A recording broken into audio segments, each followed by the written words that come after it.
Mama. I'm Courtney Cecil, proud mom of two boys and an organizational culture and behavior change executive. And I'm a believer in building a movement to help the burned out, overwhelmed working moms reclaim their control and free time so that they can confidently remain in the workforce without losing the sanity or themselves. Now, let's get started. Hey y'all, I'm your host, Courtney Cecil, and welcome back to another episode of the Life Management System. And inside this episode, I am so excited to host my friend, Sarah Wells. She is a badass founder and CEO of Sarah Wells Bags and the author of a book called Go Ask Your Mothers. And this book, I'm so proud of her. And she just held it up for those of y'all watching on YouTube. This book became a business bestseller following its release in summer 2024. So a big you go girl, Sarah, like so Thank proud of you. you. Okay, so let me color a little bit about Sarah and her business and why she is such a meaningful advocate and steward of everybody listening to this podcast. So Sarah has devoted the past 11 plus years to our business, to supporting working moms. So in addition to her pump bag business, this book that she just released last summer is essentially trying to prime corporate America to better appreciate and support our demographic, this demographic of working moms that otherwise feels incredibly broken and unsupported and unprepared to be able to thrive in the workplace.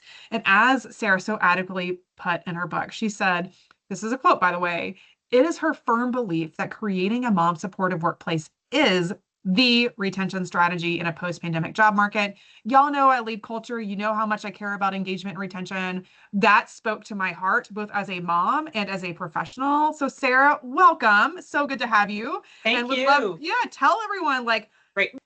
who is Sarah as a human and what inspired you to write such a profound and necessary book on behalf of the rest of us? Like, first of all, can we Absolutely. start with like a hell yeah and a thank you? So anyway, Sarah, tell us your story. Yes, absolutely. First of all, Courtney, thank you so much for having me and for all that you do for working moms. It's been such like just a sheer joy to get to know you this last year. One of the great things about being in this line of work, writing this book, getting out on the road, meeting people is meeting wonderful, wonderful champions for working moms like yourself. So thank you for having me. So my backstory. Really, I have a 13 and a half year old now, so I'm in the teenage years, but it was back then that I was actually leading a nonprofit here in Washington, D.C. Went back to work, and I had a really supportive culture in my organization, and I still struggled. I was the executive director, so I could set my schedule and where I wanted to pump and everything, and it was still an intense experience for me. That was actually really, particularly for my breastfeeding journey, what started the bag part of this business and wanting professional attire and discreet or just really functional ways to carry all of this gear. I was doing business travel and I just couldn't figure out like a seamless way to wake up in the morning and have everything I needed and get to work and get back home and be mom and be executive director at the same time. And so that spurred the whole business. When I started the business, one of my real concerns, if you will, was because I had come from the nonprofit sector and been an advocate for all sorts of women's issues for a long time. Could I be in a for-profit business and still be an advocate for moms, for women? How would I merge those two? And I remember my mentor back then saying, I'm not worried about it, Sarah. Like, you're going to find a way. You're going to figure out how to make merge business and advocacy. And so along the way, we've done all sorts of really cool charitable projects and giving back to the community. But it was actually now coming up on 5 years ago that I was on a podcast. I'm interviewed on different podcasts throughout my career on various topics, but I always get asked the same question on all of these, particularly around my business, which is what is it that moms specifically can do to make their transition easier when they come back to the workplace after having a baby or adopting a baby? Lots of great resources, of which you have many. And I offered everything that I know and experienced. But I noticed that the conversation never finished fully to me. It wasn't a complete conversation because the question was never asked on that podcast or any of the other conversations I had had. What is it that the employer should be doing to create this supportive culture for the moms that are returning. And that was my, I guess I would call it my second light bulb moment. The first was the business 13 years ago. The second was the book. I came like running downstairs to my husband and I said, I know what I'm going to write about. I've always loved writing. I know how I can contribute. I don't want to just put another book that's repetitive or redundant out in the world for moms. What I want to do is take the really, what has turned out to be in some ways a very hard task of moving the needle for employers on supporting moms. So I went down that path and I was lucky enough to write a winning proposal and get a publishing contract and go through that whole journey. And then this last August, as you said, my book, Go Ask Your Mothers, One Simple Step for Managers to Support Working Moms for Team Success, came out. And it's been an incredible journey. So it was interesting too. I have to add in here that when I first started looking for a publisher, I had a couple of really great publishers say, we're really interested, but you need to rewrite this for moms, not for employers, because employers are not going to care, or this is too big of a lift, or try to position this as a business book. Is it going to work? It needs to be in the self-help section. And I turned down opportunities to rework and get those earlier publishing deals to stick to my mission in this. And I'm so glad I did, because I think, again, that advocacy heart that I have is really all about finding where the gaps are and closing those for the people that need it the most, and not just repeating the same good work that's been done before. So Yeah, that and brings us to Sarah, where we are thank now. God you did, Yeah, because thanks. I tell everybody that will listen, when I talk about what I do for working moms, like I'm truly here to support the mom, and you better believe I follow that very quickly up. But let me tell you about my friend Sarah. We have a champion, and Thank you.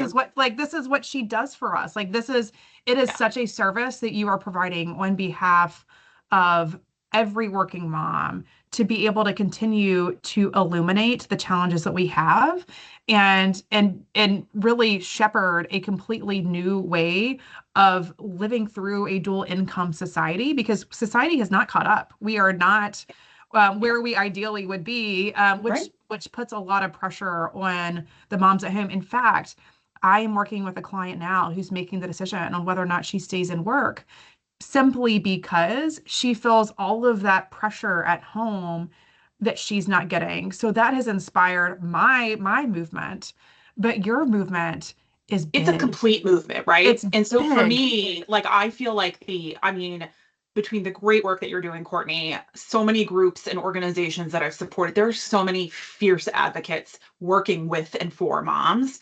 And so what I really wanted to do was not let the employers off the hook Yes, in this conversation, exactly. and make sure that it's a complete conversation. Both parts are important, and I mean, spoiler alert, the very end of my book, I talk about like, what's the vision for the future? And that's where employers are asking the questions and moms can speak up in an empowered way. It's not really just one side's responsibility, employers or moms, it's both working together. But what I saw going on for this at least decade plus that I was a mom was that we really were just kind of letting the employers do the bare minimum, or maybe point to policies they have in the employee handbook as having done their due diligence on this topic. And for me, I felt like, hey, even if you have made an improvement, like certainly something like paid leave in a lot of private corporations has improved significantly than it was 10 or 20 years ago, but you don't stop. Once you do something great, then you figure out what next great thing Hmm. can we do? So having improvement in policies over the last 10 years is great, but we need to build on that. And that's where I really felt like I needed to come in and support, agitate a little bit. Hmm. But to be honest, most employers have been really actually very open to this. And that speaks to what you said in your intro about the competitive advantage. I think employers know they need to do this. Yeah. So what I love too is you're challenging them to say, this is not just a check the box. I like this cannot be lip service in order Yeah. for us as a society to be successful in supporting this demographic. So why do you think businesses should care, and what are they latching onto in that narrative when you talk? Yeah. So I think there's a spectrum. I'd say at like one end, there's the sort of moral imperative. And I meet plenty of corporations that you wouldn't even necessarily, in a biased way, think have a moral imperative to do good by the moms that work on their teams that really are. I mean, because it really comes down to like the individuals who run companies and who manage and who are the bosses. And a lot of people were moms, are moms, or support moms and want to do good. So I think there's the reason might be moral or sort of like a feel good or like I know this is the right thing to do. But one of the things I really tackled in the book is like the total other end of the spectrum, which is if you don't care at all, this is just good for your bottom line. And I think Yeah. that that was a really important case to make. And it was funny because when I wrote that chapter, I sort of dreaded writing it because I was angry like writing it. Like, why Hmm. should I have to make the financial argument that it's Hmm. important to support working moms? And by the end, it was my favorite chapter because the data is there on every single point: retention, recruitment, diversity, every single point. You will make more money when you support working parents, when you support working caregivers, when you have an attention to mental health in a company, wholeness, whole well-being, but certainly with working mom support. And that made me really excited. So, I think the great news about that is you walk into a situation where an employer again doesn't have this moral imperative. You can make a business case, and that to me closes every gap. Like Hmm.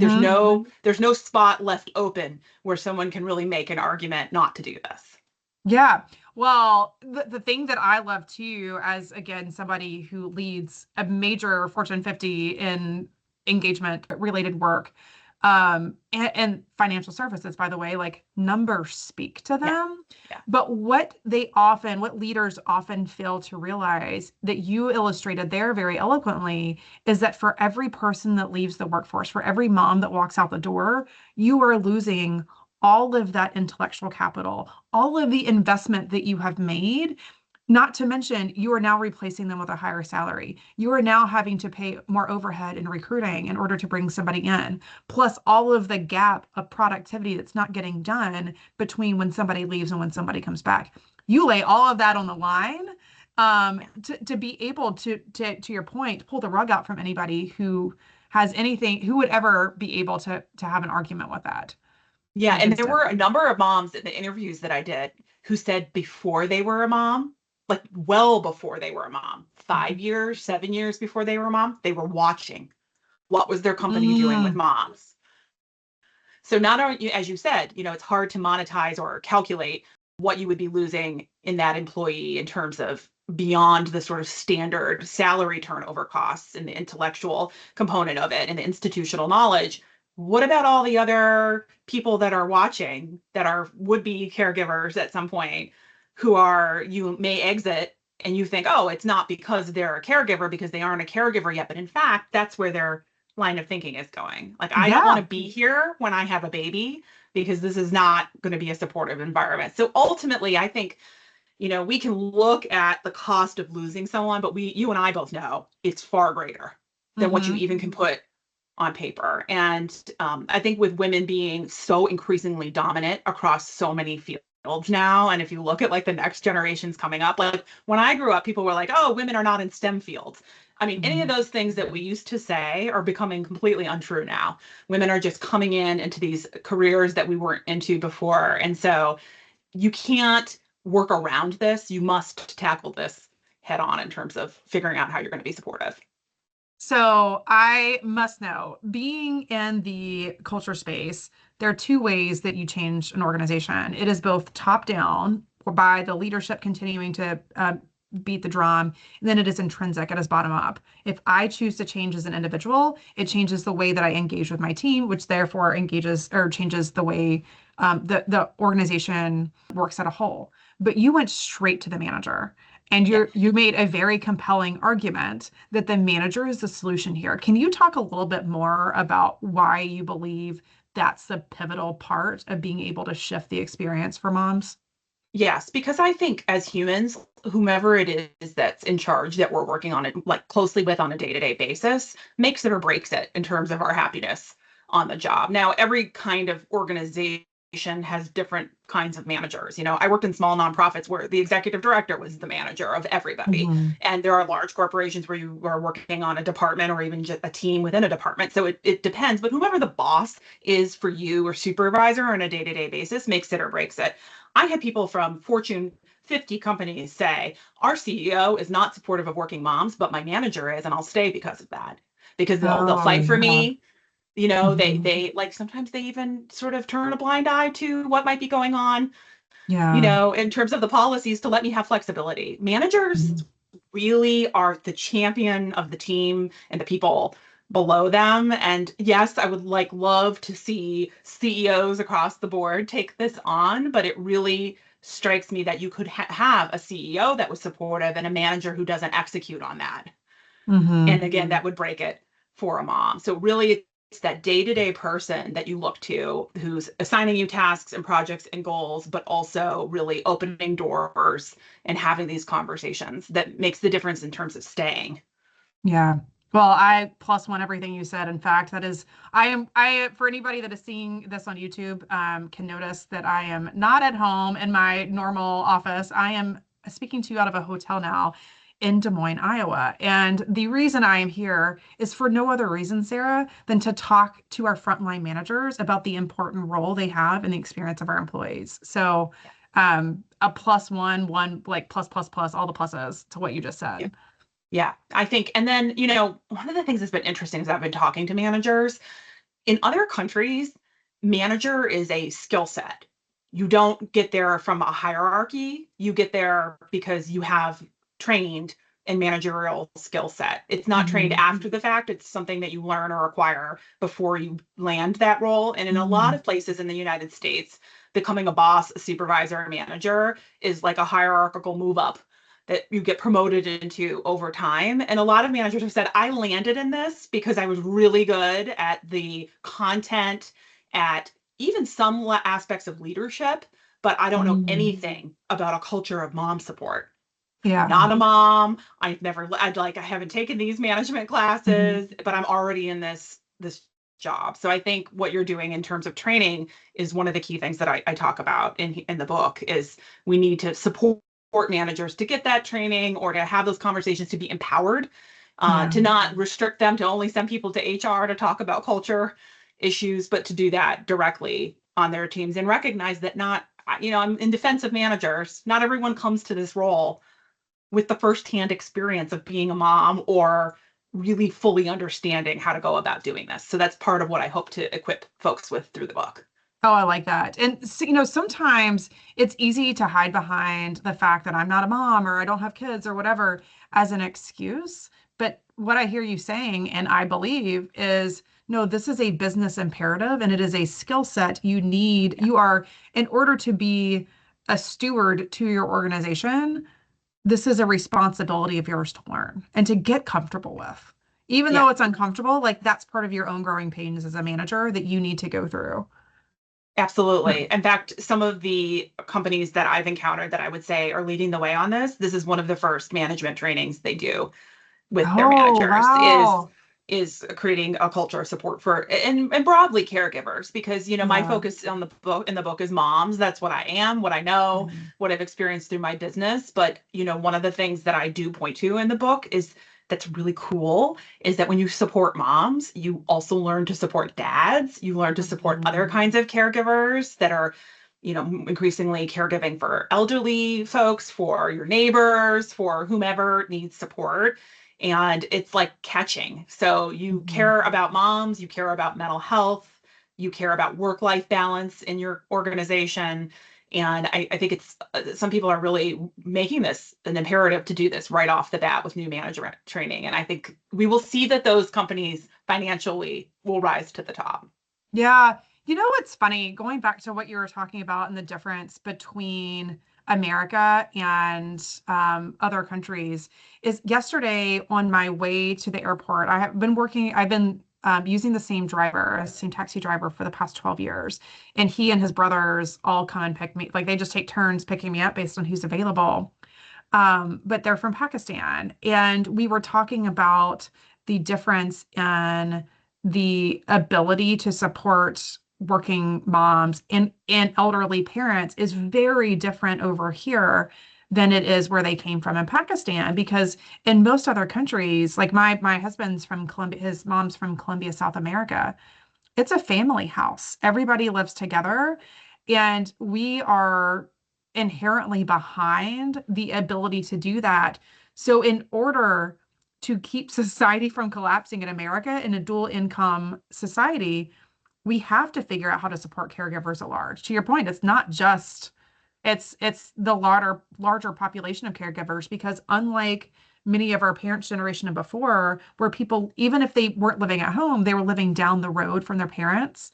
Now the world is flattening pretty significantly at a pretty rapid pace. We have to Yeah. figure out how to do things different.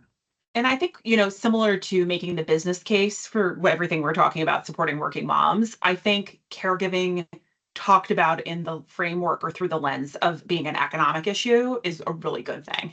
I don't think it takes away from the Oh, yeah. warm and fuzzy parts of it that are really important to all of us that we should care about. But I think talking about it as an economic issue is really, really wise. And as you said, like a lot of other places do think of it that way. It's not by chance that families live close together, or it's not by chance that I was just so lucky enough to be in Greece over the winter break with my family. And we were laughing how they created, entire gods and goddesses around caregiving. It was such a Oh, highly yeah. esteemed role within the community to care for people, so critical to the function of everything that they did. And I came back wondering, like, why is caregiving sort of been if we get to it, Mm-hmm. when it's absolutely functional to everything we do? We've all been recipient of caregiving. We all probably will at some point, kids or not, some point in our Yeah. life provide caregiving. And I think that, Yeah. again, valuing that from an economic standpoint really helps to make the case for why it should be integrated into everything we're doing in business and supporting it. How insightful. I studied Latin in high school, so took a lot of Greek and Roman mythology. Never in my wildest, I've never made that connection, Sarah. I'm so Yeah. pumped. I was what a big disruptor in my own brain. So I do want to eventually get to talk more about the mom and the Yeah. role of the mom, knowing that that's most of the people listening to this, but I'm not ready to let leadership off the hook yet. And so I want to double down. In the book, you were talking about how the DE&I programs that many organizations put in place are not necessarily poised to actually provide help. They are more of a check the box, button Right. seat mentality versus Yeah. actually retaining them. Talk more about what you learned and what your insights were there. Yeah, and actually, I want to also throw in data because this is something that anyone can measure, right? So, how many women are you hiring, and how many women are still there at 2 years, 5 years, 10 years? How many are in leadership? That's what I mean by this sort of button seat approach. Is there's been, I think, over the last 10 years, a real emphasis on hire more women, hire more women. And then some companies that look and say, like, look at the junior ranks or associates in a law firm. We're diverse and we have lots of women. But the question I think really is, like, what is the longevity and what is the leadership pipeline? And if you want to see women in partnership or CEO, or vice president in senior roles, the bottom line is you have to support them through working motherhood. The vast majority of working women do become mothers. Some don't, but the vast majority do. And a lot of them either leave to your competitor organization to go on to those leadership roles that are supporting them through the working mom years, or bow out completely and don't end up in the leadership roles that we want them to progress to. And so I think you can't just look at like how many you got in the door.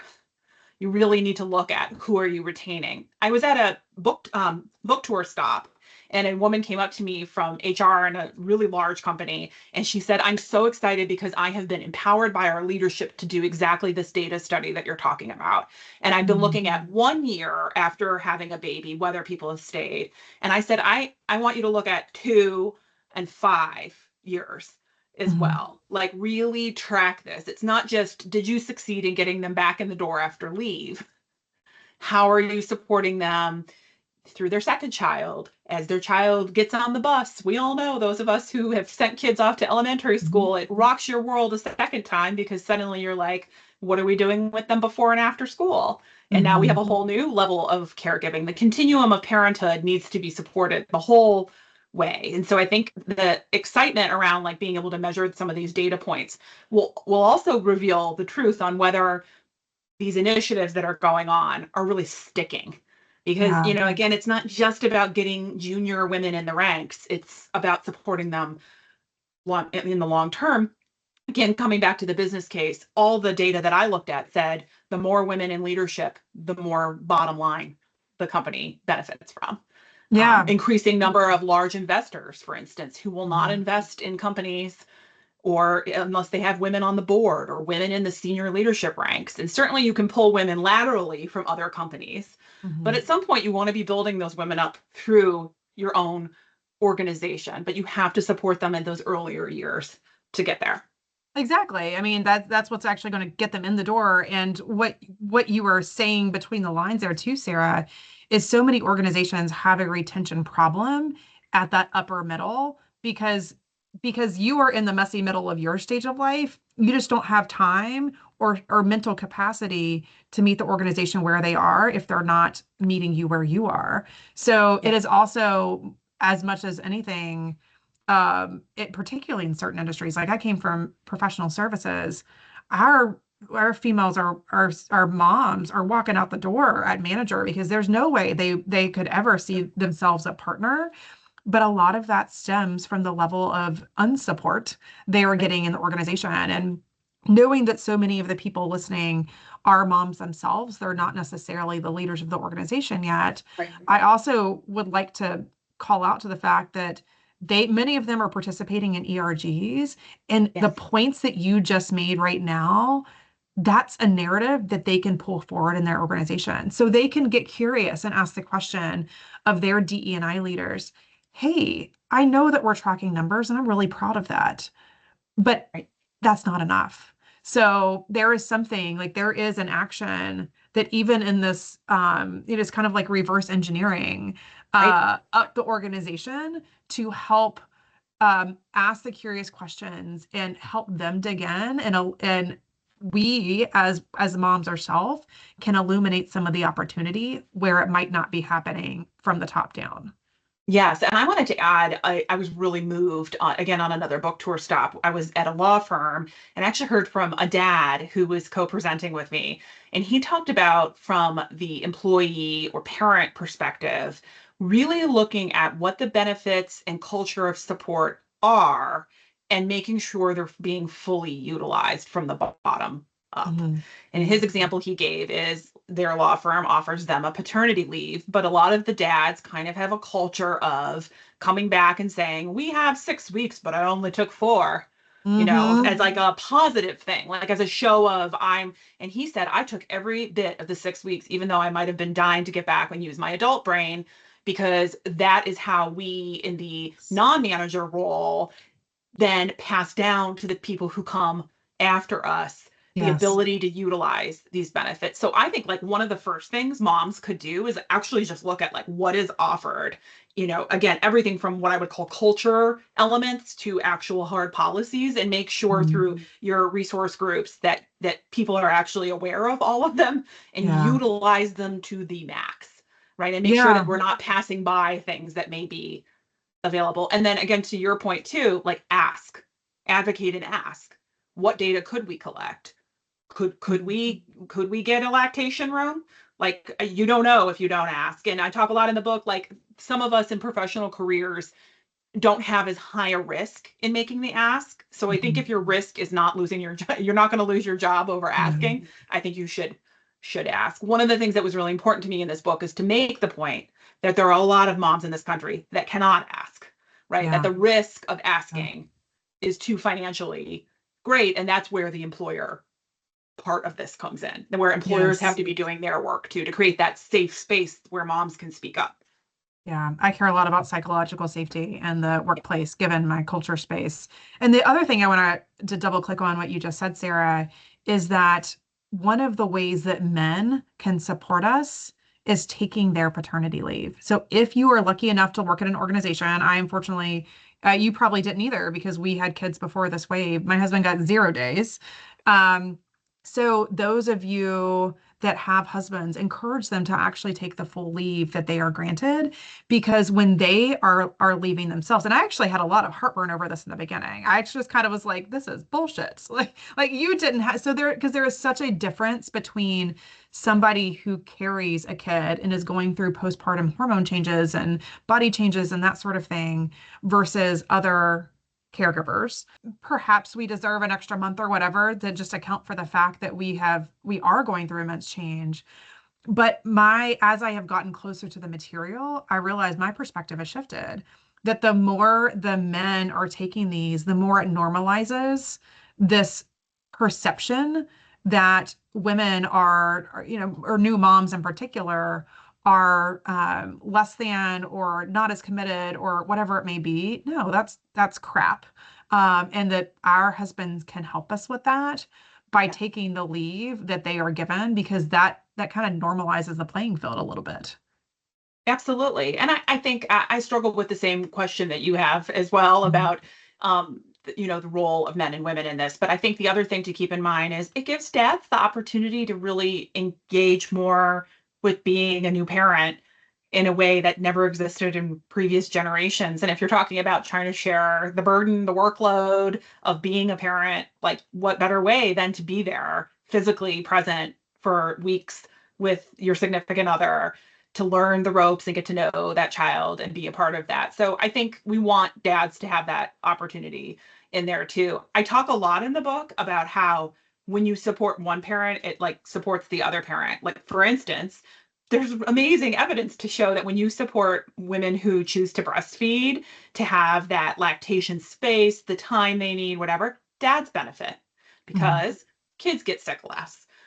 There's been evidence, multitude of studies to show that the babies, drinking breast milk tend to have less viral illnesses, et cetera. And so like dads are missing less work. So even if dad works at another organization, by supporting mom, you're supporting dad. By supporting dad, dad can help mom keep tabs on mental health. I Mhm. think supporting caregivers in general is a sort of, raises all ships Yes. situation. And I agree with you. So I think it does normalize taking maternity leave to see people actually using their paternity leave and taking it seriously. And I think that caring about dads being engaged with their kids and also having good mental health and supporting breastfeeding if they so choose of their partner, et cetera, is all a win-win It's in the mutually end. beneficial. Yeah, Yeah. and imagine if we do this for moms and dads, like then we're going to want to support someone who needs to take care of their elderly parent, Yeah. or that person whose neighbor fell on the ice and needs a ride to the hospital. Like we're going to support that because we're going to Yeah. start to like feel and understand why caregiving is important and pays off within the culture of our organization. Yeah, because we are humans. And I feel like part of what has happened over at least, the past century is that we forget that at the end of the day, our workers are humans with actual human needs. Yeah. And there's just a lack of acknowledgement there. Okay, so I do want to pivot to the moms themselves.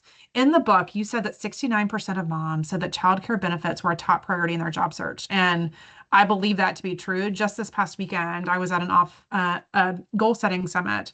There were just 8 of us in the room. And the one is saying, you know what, to your point, Sarah, I'm not sure I want to take that job over there because I won't get maternity leave. Like, but this one, they really support moms. Right. And, we were talking through and working through some of that decision making with her, but clearly it's top of mind for them.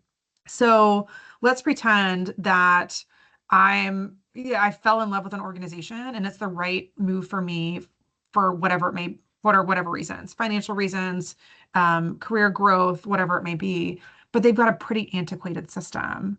How would you encourage moms, to exercise some of the learnings that you have to be able to work through that decision making, or at least, what type of questions might they ask that might open doors for them?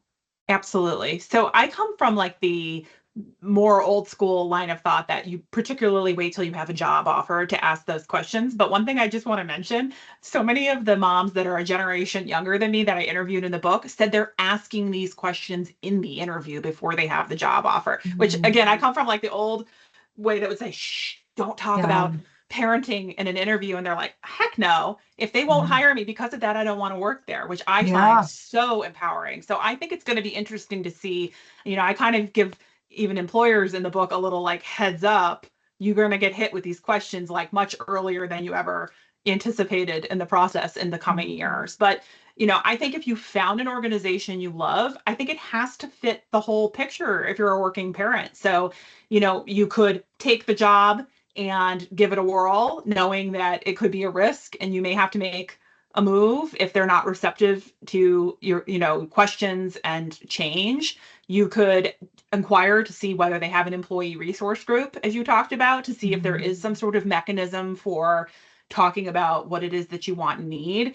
I do think, again, as I said earlier on, that managers kind of make or break it. So even if a company, especially larger, has like maybe less than an ideal reputation in terms of support, you may just suss it out to see if the direct report supervisor that you're going to be working with is maybe more amenable to whatever it is that you need, the flexibility, or work from home, whatever it is that you're looking for that's going to be supportive to you. But I mean, at the end of the day, the moms have told me they go in, a lot of them try if they're not going to like lose their job over it.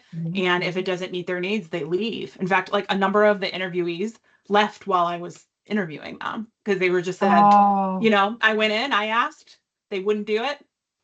I tried, and I'm going to make the move. And the case that I make to the employers is there's this really antiquated idea that a lot of these moms are leaving to go then stay home.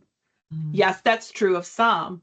Most of these moms are leaving to go to your competitor organization that is offering support, and where I think like the employers need to change their mindset on that is that employees actually do have power. Whether or not you can make the change within your own organization, what you can do, especially in certain professional careers where you have, again, more flexibility maybe to do a job hunt, is to move to organizations and work for those that offer that support. I know it's not as easy as that, but I think a lot of moms are woken to that idea now that I'm really going to demand it. I'm going to ask about it in the interview, or I'm going to advocate for it while I'm there, and I'm going to exercise the option whenever possible to leave if it Yeah, because it's doesn't not support. permanent. Like that's something Yeah. that our new generations know to be true is that yeah, you might have had loyalty to an organization in our parents' generation, but that's just not where we are right now. That we realize that oftentimes the employer needs us more than we need them. And that's it's just such an empowering place. So you also in the book talked about the mommy track. And I love that you address that head on, that the mommy track is code for not having a supportive workplace. Yeah. What advice would you give for someone who feels like they're kind of being backed into that, or that is where their manager has inadvertently or intentionally placed them? Again, I think that the hard thing for me is that every mom knows whether she can again take that risk in speaking up, right? What that risk would be in her own employment situation and whether she can take that risk. But let's just say that you feel like you can say something to your manager without huge risk to your career. Um, I found in interviewing managers, they're all making assumptions. Mhm. They're assuming you're a Oh. new mom, you don't want to travel, you don't want to work in the office, you don't want to work 12 hours a day. This is true for a lot of moms. Mhm. There were tons of moms who came out and said to me, "Are you kidding me? I'm so eager to get back to business travel. Maybe not nonstop, but I would love to go once a quarter and sleep through the night in a hotel room and have use my adult brain. Or, you know what? I have worked my whole career to become a partner in this law firm, and I actually have no intention of falling off the partner track." I don't necessarily think in defense of managers that they're always coming at it with a malicious standpoint to put you on the mommy track. I think there's just a lot of bias and a lot of assumptions made about what moms can and cannot do. So if your risk tolerance is there that you can speak up, I would be really clear on what you want for your career in this stage. You could even just say for the next year or the next 2 years, or I'm not, there's a lot about me that's changed, but my goals or objectives for my career have not changed. Or I cannot travel and I just want to be Mhm. honest about that. Or I absolutely want that promotion that you've been talking about. Just because I had a Mhm. baby, I am not backing off of that. Let's keep that conversation going. I think speaking up and being clear about your goals and intentions, if you can, if you're not going Mhm. to like lose your job immediately doing so, Mhm. are really important because of the assumptions people make about moms. Yeah, yeah, I completely agree. And I think too, one of the important messages here is that while not all organizations, to your point, have that psychological safety, I imagine if I was a manager, that's exactly the message I'd want to hear. Like you just made my life a lot easier. So I would have a hard time seeing many circumstances where managers wouldn't appreciate hearing that message. But also, I hope that even if it's against the grain and the friction of an organization, that all of y'all out there listening are somewhat, can hold your shoulders back and have that conversation to be able to own your career. Because so often I hear people, particularly in the culture space, I deal with this a lot, that sit in more of a victim mentality. Like this has been done to me. But it's also important to know that this is your life and you have agency over making your own decisions. Now, there might be repercussions of that, and it might not be the right organization for you or right time or whatever it may be, but show up and own your life like it's yours to own because it is. Yes. And actually, I think a lot of the examples that real life examples that came from interviews with moms, I was surprised, having been a manager and leader, like how simple they were to resolve. They were just Mhm. not spoken. Yeah. Right. So, for instance, a bank manager who said childcare in our tiny town closes at 5 o'clock and it's like $10 in every 5 minutes that you're late to pick up. I'd like to be able to leave at 4:45 instead of 5. And I thought to myself, like, this could be fixed. Yeah. Like this is not a massive issue. Right. That needs to be a conversation, and that mom may stay for 15 more years Yeah. in that bank job Yeah. if we can get her out of there by 4:45. Yeah. Right? Well, given that I These are am not it, always massive changes, right? They're right. sometimes really small. Yeah. Yeah, I really love that example because Yeah. and in fact that's who I'm here meeting with now is many of the I'm exclusively meeting with the managers of the bank tellers that are Yeah. having to deal with the very type of circumstances that you just Yeah. described. Yeah. Really spoke to me. Okay, I want to move through these next two really quickly because I think they're important and we're running out of time. But one is let's pretend I'm a new mom and I'm about to go out and leave.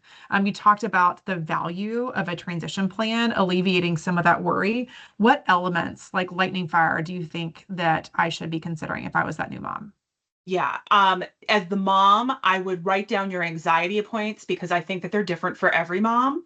A lot of them we just talked about. Some moms that want to pull back, some moms that want to stay full force. Whatever the anxiety points are that you're envisioning when you come back, like think about the coming back. What is it that's like just absolutely got you frozen about, in fear? And every mom has it, right? So it might be, I'm worried I'm going to get off the daycare wait list. Like talk about that with your manager, Mhm. because if you don't, then you can have a plan. Then I may have to for 6 months patch together. I had to do this, patch together childcare with my parents, a part-time nanny, and this and that until I get off that daycare wait list. And if we could just have a conversation about it now, then we have a Mhm. plan. Then I don't have to sit my whole leave in a state of worry and anxiety about how I'm going to bring up this conversation, or if everything's going to fall apart, or if they're going to be mad at me, etc. So I think thinking about what the anxiety points are for you, and really trying to get those out on the table before you go, whenever possible. I would really, as a mom, tell your manager directly how much communication you want while you're gone. If it's zero, or Mhm. a lot of companies assume zero. You're on leave, there's zero communication. I personally like wanted to just have like a little stay in touch. It was weird for me personally to be so invested in my career and then disappear. And it was super helpful in the first job I had, when I was able to just like text with the leadership like once a month or twice a month and just like, how are things going? That actually made me feel really good and staying in the loop. And there was going to be no big surprises after I came back. So communication, anxiety points, obviously anything around policies. One thing moms brought up frequently is they were frustrated when they went on leave and maybe there was a flexible work arrangement policy, and then they came back from leave and policies had changed. So I think maybe even having a conversation with your manager, do you know of anything kind of in the works to Hmm. change any of these supports or flexibility, or could you communicate them to me before I come back if there's any Yeah. substantial change? I think would be good too. No, like I'm of a no surprises mindset, Yeah. Yep. right? And from the manager side, if the mom wants communication, I'm really big on like sending text messages. We're thinking about you. How are you doing? Is there anything that we could like set up for you? Like just keeping a little bit, not hounding the mom, but keeping a little bit Hmm. of a line of communication I love open, I that. think is generally a good thing if the mom wants it.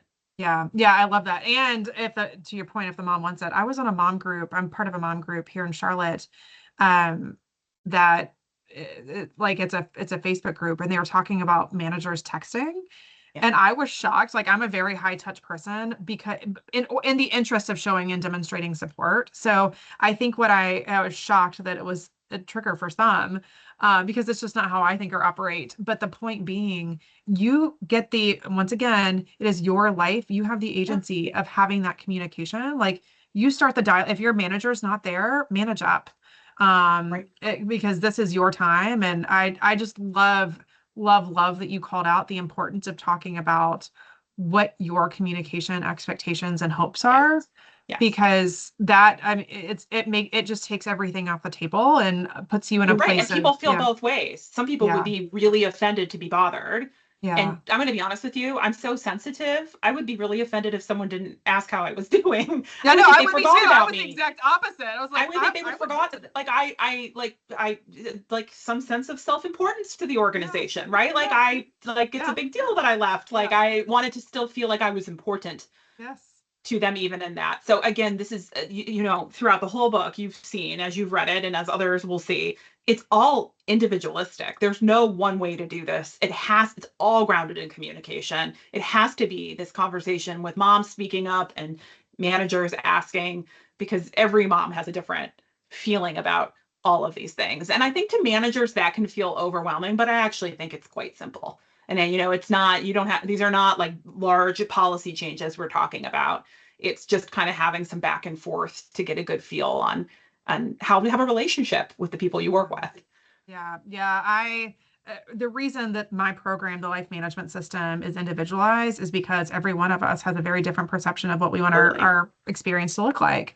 Okay, I want to spend no more than a minute on this so we can wrap up, but it's Yeah. such an important part. So in the book, Sarah, you said that there is a big misconception by many moms that everybody has it all figured out. In fact, you said, I worry when moms believe that everyone else has their shit together when they do not. Yeah. Talk more about how that shows up, because that Yeah. is so where moms spin in their heads, because Yeah. there is still like, and social media has made it way worse, that comparison game. Say more about that.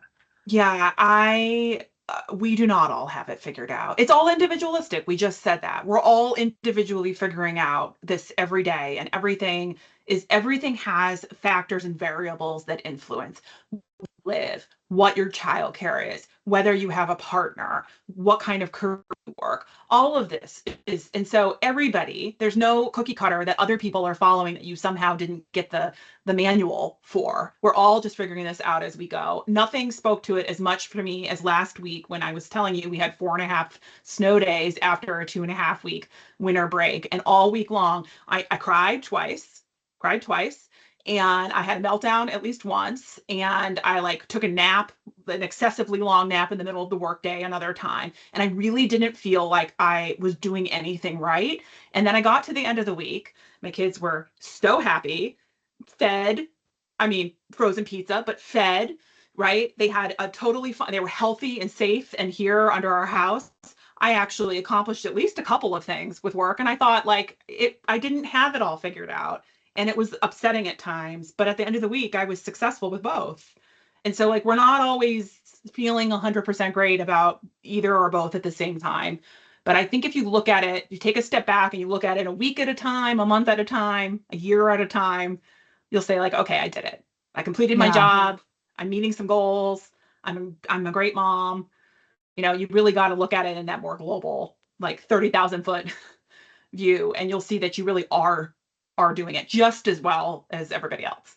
Oh, I love that, Sarah. I love the way that you've worded and the vulnerability you just displayed there to be like, this is what you are assuming, and you are like, we are all just surviving at any Yes. point in time. Yes. Okay, so some lightning round questions for you Great. that I wrap up every episode with when I host somebody. What's your go-to stress busting activity? Yeah, it's gardening for me. So honestly, because I love gardening so very much, I'm a master gardener. I Mm. worked like that was a big thing I did for myself was I actually went like back to school to become a master gardener, which is nothing What? to do with anything that I ever did in my professional career or other schooling, because I wanted to learn something new as an adult. And I love it, but I will also tell you this is the hardest time of year for me because it's a seasonal project. Yeah. So I have to come up with like winter activities to help my mental health in between my better feeling times when I'm able to get out in the garden. Oh, how about that?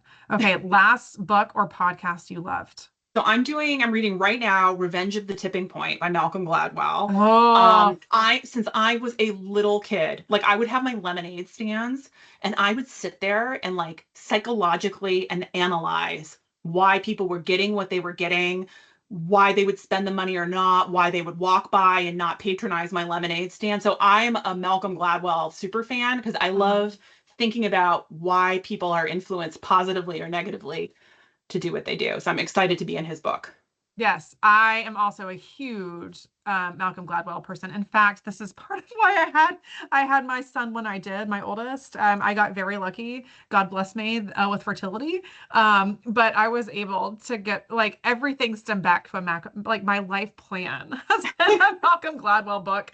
Well, you I have to read appreciate the that. new one because it kind of it's interesting how it really dives more into the sometimes people do not good things, bad things also Yeah, by influence. And I yeah. just I love people who take the time to really take that really big step back and Uh-huh. think about life and why things Yeah. are the way they are. Yeah. Yeah. I will geek out on that for sure. Okay. If you Yeah. could wave a magic wand, what task would you eliminate forever?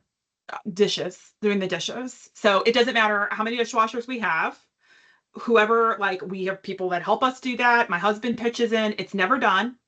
And I am one of those people psychologically that if things are not like in order in their place, like that's the control that makes me Hmm. feel really good.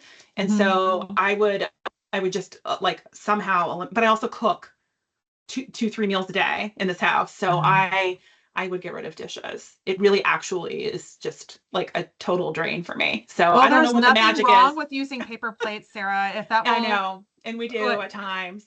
yeah, yeah, I do too. Okay, I last really, question for it might be a you. funny one, but it really is like a serious like everybody has stuff like Oh, that, everybody right? That has you their I know thing. Yeah, I always follow you for all of your hacks and tips on how to get around those, and I might be paper plating it tonight. yeah, But yeah, yeah, that's the one that always gets me. yeah. It's for me. I use paper plates a lot for that very reason. But what else helps too is just acknowledging at the end of the day, it takes 2.5 minutes probably to unload it. It's not like sometime when you associate a number with it, it might not mean that it doesn't still suck, but Yes. it's not quite as overwhelming as we make it in our heads because it's something we resent so much. Um, Absolutely. okay. Yes. And I think to me it's like it's a representation of sort of the clutter of the day. And so Yeah. whenever possible I can take those 2 minutes to start the next day with a fresh page. It really makes a big deal for Yeah, me. I bet it is an analogy for where you are probably mentally in some Yeah. ways. Okay, last question for you. How do people Yeah. find you? And where can people most especially buy your book? Yes. So we have both web and social, sarahwellsbags.com and goaskyourmothers.com. And it's the same. We're mainly on Instagram. So Sarah Wells Bags and Go Ask Your Mothers. Perfect. Well, Sarah, thank you so much for being here. Listeners, thank Thank you you. so much for tuning in. I also, for anybody that is really feeling ambitious in 2025, just released a free guide on how to productively manage your to-do list and keep it from controlling and overwhelming you. So, I'm going for if that. yeah, if you are interested in that, oh, and I should also say, an interest of many people, it talks a little bit about domestic equality and how you can lean into your male partner specifically to help manage that to-do list. I know it's important for many people. So if you are interested, you can get that both in the show notes or go to workingmomsmovement.com/to-do. Friends, small business is hard. Sarah knows this more than anybody as somebody that's been at it for 11 and a half years. If you are willing, I would greatly appreciate you sharing this with a friend, subscribing, rate and review us. Follow me at Working Moms Movement on Instagram. Follow Sarah. She just said that's where she hangs out as well. So, Sarah, once again, thank you so much for being here. And until next time, friends, if nobody's told you lately, you're doing a great job. You've got this, Mama.